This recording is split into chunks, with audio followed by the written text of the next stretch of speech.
বাংলা সাহিত্যে ভূত রহস্য কল্পবিজ্ঞানের কাহিনী যুগ যুগ ধরে ভীষণ জনপ্রিয়। বরেণ্য সাহিত্যিক থেকে এই সময়ের পরিচিত লেখক সকলেই দারুণ দারুণ গল্প লিখেছেন এবং এখনও লিখে চলেছেন। বাছাই করা সেই সব রোমাঞ্চকর হাড় হিম করা গল্প এবার সোশ্যাল মিডিয়ায়। নতুন ইউটিউব চ্যানেল শনিবারের রাতবেলা। আজ আপনাদের জন্য রয়েছে ষষ্ঠীপদ চট্টোপাধ্যায়ের লেখা ভূতের গল্প কাজল লতা। শিশু সাহিত্যিক ষষ্ঠীপদ চট্টোপাধ্যায় 1941 সালে হাওড়া জেলায় জন্মগ্রহণ করেন। ছোটবেলা থেকেই তার মন অ্যাডভেঞ্চারের সন্ধানে ঘুরে বেড়াতো। বহু মানুষের সঙ্গে মিশেছেন, নানা রকম অদ্ভুত ঘটনার সাক্ষীও থেকেছেন। সেসব বারে বারে উঠে এসেছে তার কাহিনীতে। তার অন্যতম জনপ্রিয় গোয়েন্দা সিরিজ পাণ্ডব গোয়েন্দা, যা বাংলার পাঠক আজীবন মনে রাখবে। আজকের গল্পটি নেওয়া হয়েছে প্রসাদ পত্রিকায় প্রকাশিত ভূত স্পেশাল 2023 সংকলন থেকে। শুরু করছি ভৌতিক গল্প কাজল লতা। গল্প পাঠে পিন্টু মাইতি।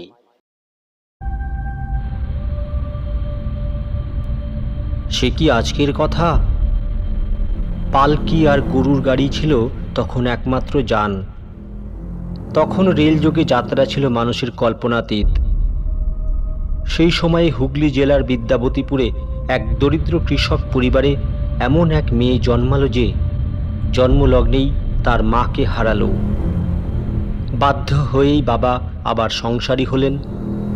সৎ মায়ের কখনো আদর কখনো অনাদরে ধীরে ধীরে শশীকলার মতো বড় হতে লাগলো মেয়েটি।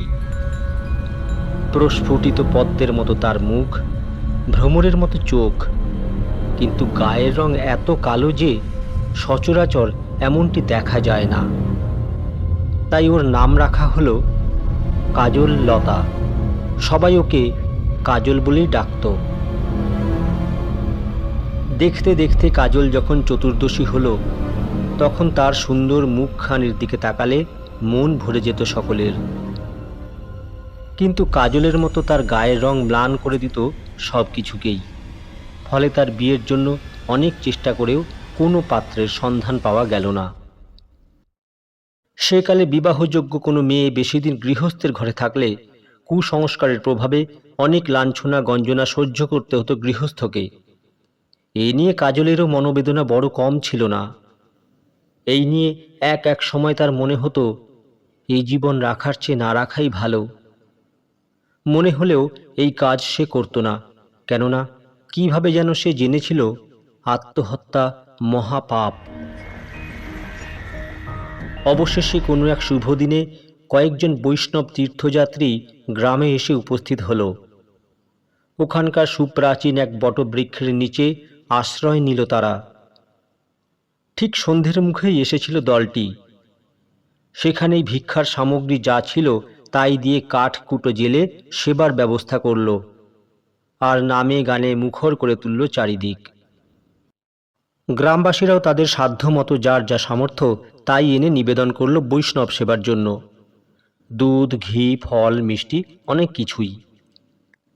কাজলদের পরিবার থেকে উপহার সামগ্রী কিছু এলো।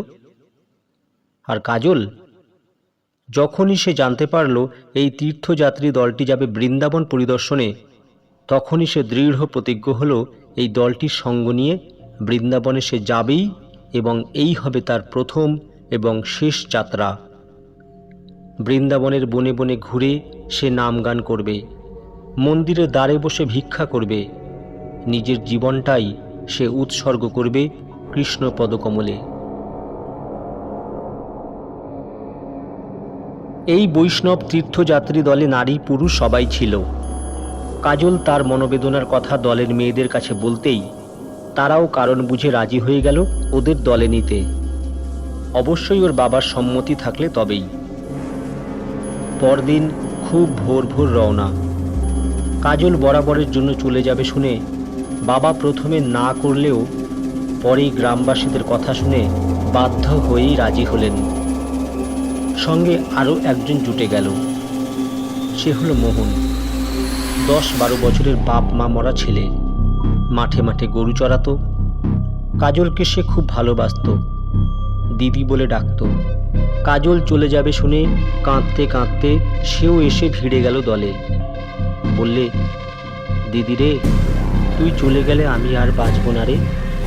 আমিও যাব তোর সঙ্গে, আমার তো কেউ নেই, তাই আমি চলে গেলে কার কি, তুই আমাকেও সঙ্গে নে দিদি।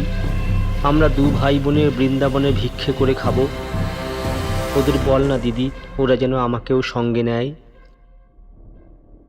কাজল বৈষ্ণবদের কাছে মোহনের আকুতি জানাতে দলের যিনি প্রধান তিনি এক কথায় রাজি হয়ে গেলেন। বললেন, ওর যখন পিছুটা নেই, তার উপর এত আগ্রহ, তখন যাক না আমাদের সঙ্গে। প্রভুর কৃপা হলে ব্রজবাসী হয়ে সুখেই থাকবে তোমরা।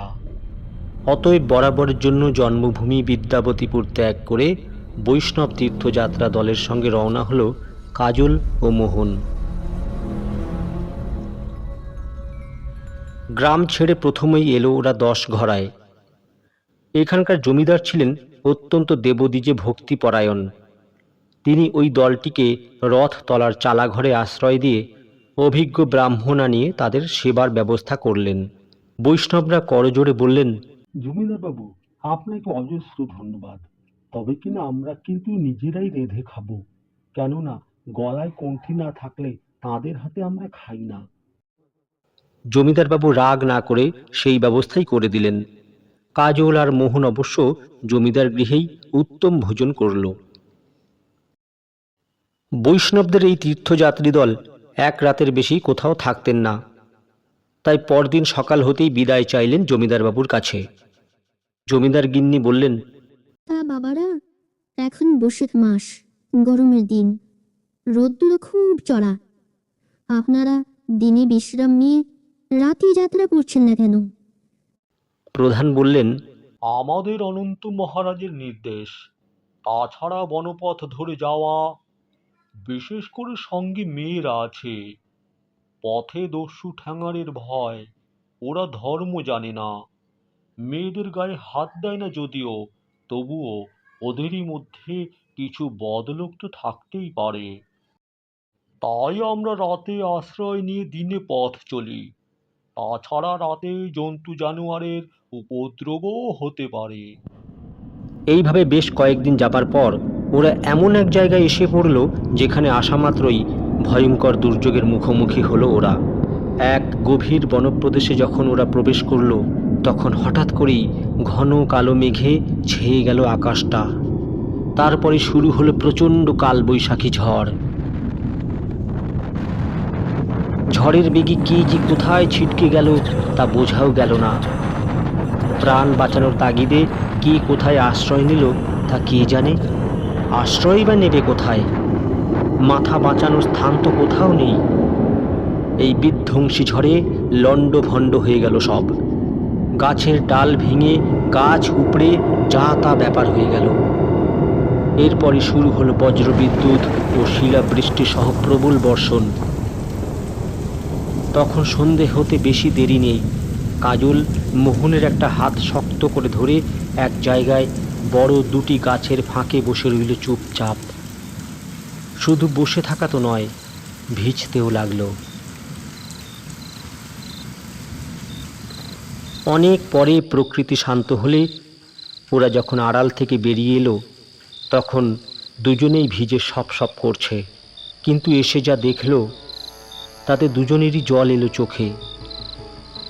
কাজল ও মোহন ছাড়া দলে মোট 12 জন ছিল। গাছ চাপা পড়ে ও শিলা বৃষ্টিতে সবাই তারা শেষ। প্রত্যেকের মৃতদেহ ছড়িয়ে ছিটিয়ে পড়ে আছে এদিকে সেদিকে। আতঙ্কে ভয়ে বুকের ভিতরটা কেঁপে উঠল ওদের। কাজলের মনে হলো এইভাবে হঠাৎ করে ঝুঁকি নিয়ে গ্রাম ছেড়ে বেরিয়ে না এলেই হতো। মোহন কাঁদো কাঁদো স্বরে বলল, কি হবে রে দিদি, এখন আমরা কি করে বৃন্দাবনে যাব? জানি না, পথ ঘাট চিনি না, আমার খুব ভয় করছে রে। আমারও, এখন যদি কোনো বাঘ ভালুক এসে যায়। আসতেই পারে, তাই মনে হয় এই জায়গা ছেড়ে এখনই চলে যাওয়া উচিত। তাই চল দিদি, তবে আমার কি মনে হচ্ছে জানিস, কি? দলের সবাই মরে গেল অথচ আমরা বেঁচে রইলাম। তার মানে আমাদের আর কোনো বিপদ হবে না। আমরা একদিন না একদিন ঠিকই বৃন্দাবনে গিয়ে পৌঁছবো। এখন চল এগিয়ে গিয়ে দেখি কোথাও কোনো গ্রামের সন্ধান পাই কিনা। এই এতগুলো মরা লোকের পাশে আর থাকা নয়। কাজল এবার মোহনের একটা হাত ধরে সুমুখ পানে এগিয়ে চলল। কিন্তু যাবেই বা কি করে? পথ কোথায়? চারিদিকের গাছপালা উপড়ে পথ একেবারে রুদ্ধ হয়ে আছে। এমন সময় হঠাৎই 4-5 জন গ্রাম্য লোক কোথা থেকে যেন এসে হাজির হলো সেখানে। তারা অবাক চোখে ওদের দিকে তাকিয়ে বলল, ও মা, তোমরা কারা গো? মা ছেলে তো এখানে দাঁড়িয়ে কি করছো? মা ছেলে নই, আমরা 2 ভাই বোন। বৃন্দাবন যাচ্ছিলাম, এমন সময় ঝড় জলে আটকে গেছি। তাই দেখো আমাদের বাকি সব লোক মরে গেছে। আহারে, ঠিক আছে, তোমরা আমাদের গ্রামে চলো, কোনো ভয় নেই তোমাদের। তোমাদের গ্রাম কত দূরে? ওই যে দেখা যাচ্ছে। কিচ্ছু তো দেখতে পাচ্ছি না। তবে কি করে? যে হারে গাছপালা উপড়ে পড়েছে তাতেই তো সব আড়াল হয়ে গেছে। আমরা এখনই পথ করে দিচ্ছি তোমাদের। বলার সঙ্গে সঙ্গেই তারা সবাই মিলে হাতে হাত লাগিয়ে নিমেষের মধ্যে গাছপালা সরিয়ে পথ করে দিল। মোহনের হাত ধরে ওদের নির্দেশিত পথে এগিয়ে চলল কাজল। খানিক যাওয়ার পরই একটি গ্রাম নজরে এলো ওদের। যাক, রাতটা তাহলে ভিজে পোশাকে বাইরে কাটাতে হবে না, আশ্রয় একটা পাবেই। শুধু দুঃখ এই যে অতগুলো মানুষ অকালে মৃত্যুর কোলে ঢলে পড়ল। যেতে যেতে মোহন চাপা গলায় বলল, দিদি, আমরা কোনো বদলোকেদের পাল্লায় পড়লাম না তো? চুপ, যদি পড়েই থাকি কিছু তো করার নেই। আর আমাদের কাছে টাকা পয়সাও নেই যে টেনে নেবে। দেখাই যাক না কোথায় নিয়ে যায় ওরা। আমার কিন্তু ভয় করছে খুব। ওই মোটা মোটা গাছের ডাল, উপড়ে পড়া বড় গাছ নিমেষের মধ্যে কিভাবে সরিয়ে ফেললো ওরা, দেখেছিস তো? দিঘায় কি অসুরের শক্তি! একসময় গ্রামে পৌঁছলো ওরা। গ্রামে লোকবসতি আছে ভালোই, মাটির ঘর, খড়ের চাল। অন্ধকারে সব কিছু স্পষ্ট না হলেও দেখে মনে হলো বেশ শান্তির পরিবেশ। ওদের দেখেই ঘোমটা টানা একজন বউ একটি ঘরের শিকল খুলে ভিতরে নিয়ে গেল ওদের। ওরা সেই ঘরে ঢুকে স্বস্তির নিঃশ্বাস ফেলল। কাজল ওর ব্যাগ থেকে শুকনো শাড়ি একটা বার করে পরে নিল। মোহনেরও আলাদা প্যান্ট জামা ছিল ওর কাছে, সেটা ওকেও পরিয়ে দিল।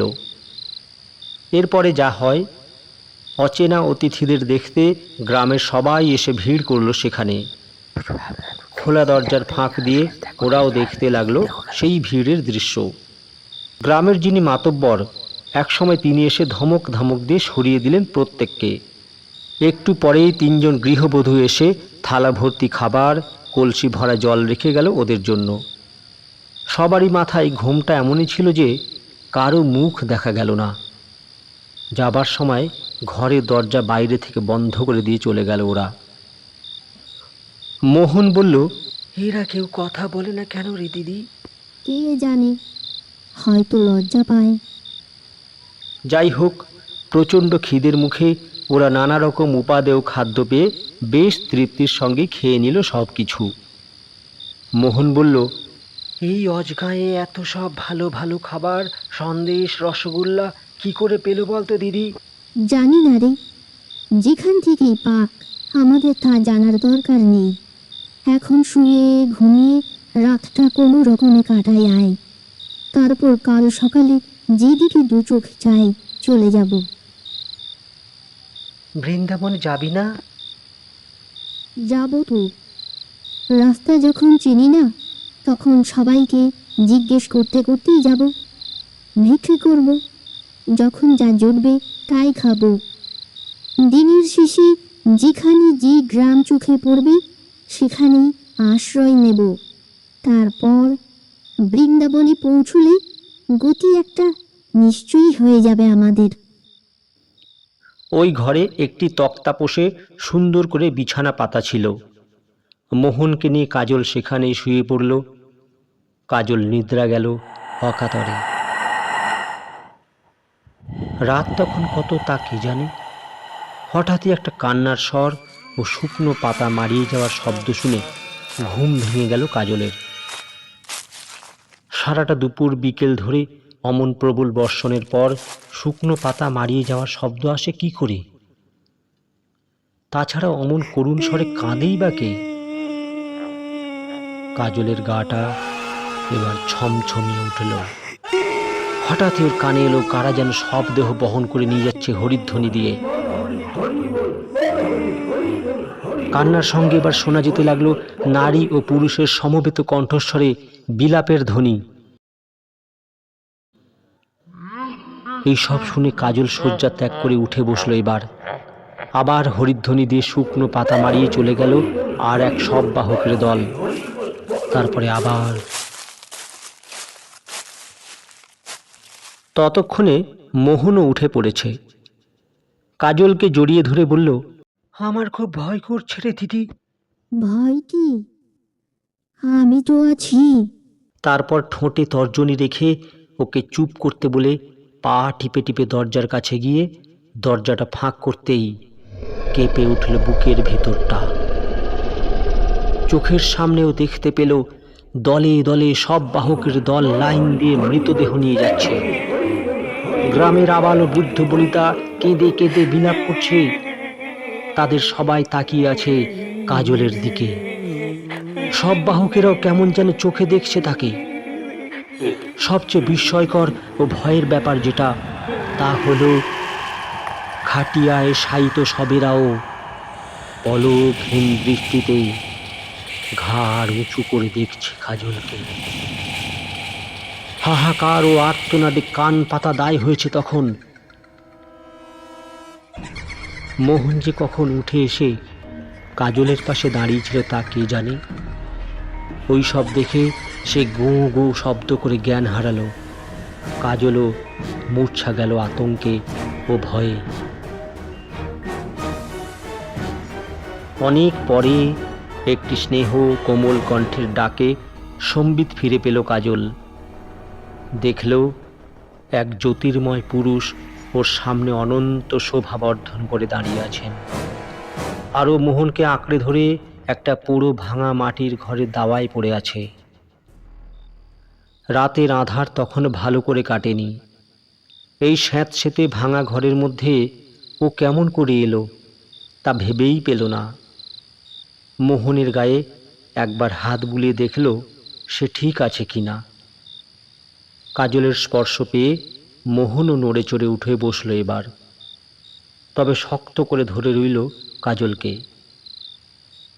কাজল অবাক চোখে সেই জ্যোতিষ্মানের মুখের দিকে তাকিয়ে রইল কিছুক্ষণ। তারপর বলল, আপনি কে বাবা? আমি এখানে কি করে এলাম? মুণ্ডিত মস্তক দিব্যকান্তে সেই পুরুষ বললেন, তুই তো আসিসনি, তোকে নিয়ে আসা হয়েছে। সঙ্গের ওটি কে? তোর ছেলে বুঝি? না, আমার ভাইয়ের মতো। দু ভাই বোনে এই বনপথে কেন এলি? কে তুই? কোথা থেকে এসেছিস তোরা? কাজল তখন সব খুলে বলল। সব শুনে জ্যোতির্ময় বললেন, আজ থেকে ঠিক 2 বছর আগে এক মহামারীতে এই গ্রামের সবাই মারা যায়।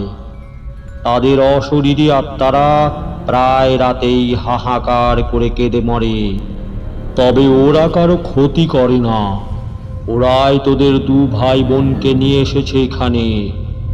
সময় মতো আমি এসে না পড়লে আরো কিছুক্ষণ থাকতো ওরা।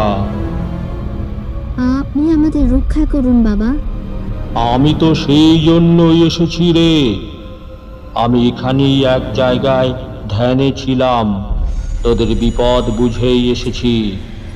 বৃন্দাবনের পথ তোরা তো চিনিস না। আমি তোদের নিয়ে যাব সেখানে। গোবিন্দজির কৃপা পাবি তোরা। কাল সকালের মধ্যেই বৃন্দাবনে পৌঁছে যাবি। তা বাবা, যে বৈষ্ণব দলের সঙ্গে আমরা আসছিলাম তারাও তো বৃন্দাবনের যাত্রী, তাদের কেন অমন পরিণতি হলো? যাদের যেমন নিয়তি তাকে রোধ করার হাত কারও নেই। তবে তোর দুঃখের জীবন শেষ। আজকের এই রাতের আঁধার কেটে গেলেই তোর দেহের কালো মুছে যাবে, তোর রূপের ছটায় আলো হয়ে উঠবে চারদিক। বৃন্দাবনে আমার গুরু মাধবাচার্যের আশ্রমে থাকবি তোরা। সেখানেই এক বনেদি পরিবারের বউ হবি তুই। তোর ঘর হবে, সংসার হবে, আর এই বাপ মা মরা ছেলেটা হবে তোর সর্বক্ষণের সঙ্গী। ব্রজবাসী হয়ে ও খুব সুখে থাকবে, আমার গুরুর আশ্রমেই থাকবে ও। কাজল উঠে গিয়ে সেই জ্যোতির্ময়ের চরণে প্রণাম করতে যেতেই তিনি পিছু হটলেন, বললেন, দূর থেকেই প্রণাম কর মা, আমি তোর প্রণাম নিলাম। উনি হেসে বললেন,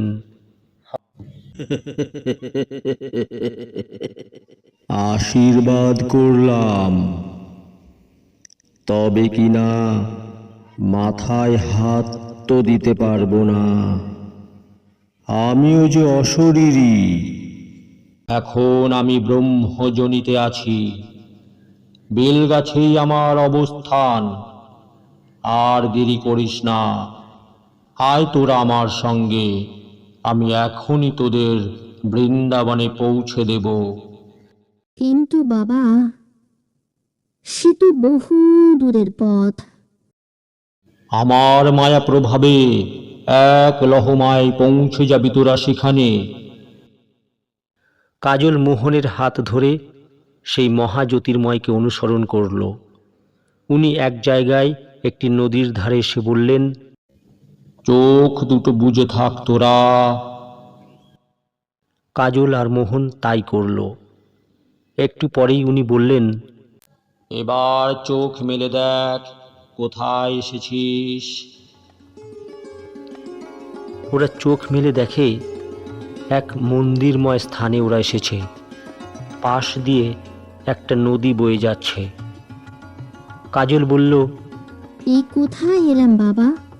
এই কি বৃন্দাবন? এই কি সেই যমুনা? কিন্তু কোথায় সেই জ্যোতির্ময়? ধারে কাছে কোথাও তো তিনি নেই। রাতের আঁধার মুছে তখন ভোর হয়ে গেছে। গাছে গাছে পাখি ডাকছে। জ্যোতির্ময়ের কণ্ঠস্বর ভেসে এলো, এই সেই মধু বৃন্দাবন, এই যমুনা। কিন্তু আপনি কোথায়? আমাকে তো দেখতে পাবি না মা। দিনের আলো ফুটে উঠলে আমার ছায়া শরীর আর থাকে না।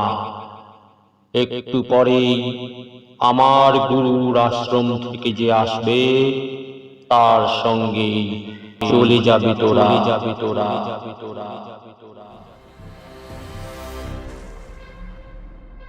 কণ্ঠস্বর মিলিয়ে গেল। মোহন হঠাৎ দুহাত তুলে লাফিয়ে উঠে আনন্দে বলল, দিদি রে, এ কি হলো তোর? কাজল বিস্ময় প্রকাশ করে বলল, কি হলো আমার? তুই হঠাৎ এত ফর্সা হয়ে গেলি কি করে? কি বলছিস বোকার মতো? নিজের মুখ তো আয়না ছাড়া দেখতে পাবি না, হাত পাগুলো দেখ। কাজল এবার নিজের হাত পায়ের দিকে তাকিয়ে দেখল, রীতিমতো চম্পক বরণী হয়ে উঠেছে সে। ভাবে বিস্ময়ে আনন্দে ওর চোখে জল এসে গেল। এমন সময় দূর থেকে একজন আশ্রমিককে ওদের দিকে আসতে দেখা গেল। ওরা এক দৃষ্টে তাকিয়ে রইল তাঁর দিকে। আশ্রমিক দ্রুত পায়ে ওদের দিকে এগিয়ে এসে বললেন, তোমরা এসে গেছো? আমাদের গুরুজি অপেক্ষা করছেন তোমাদের জন্য। এসো, আমার সঙ্গে এসো। কাজল ও মোহন অনুসরণ করল তাঁকে। গুরুজির আশ্রমে স্থান হলো ওদের। সব কিছুই যেন স্বপ্নময় মনে হলো। শ্রী গুরুর কৃপায় কিছুদিনের মধ্যেই কাজল এক বনেদি পরিবারের বউ হলো। আর মোহন গুরুর আশ্রমেই ব্রজবাসী হয়ে রয়ে গেল সে।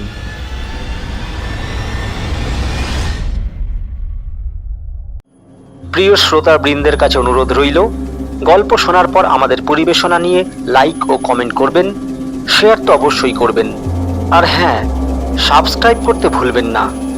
পরবর্তী গল্প শুনতে আগে থেকেই বেল বাটনে পুশ করে রাখুন। ধন্যবাদ।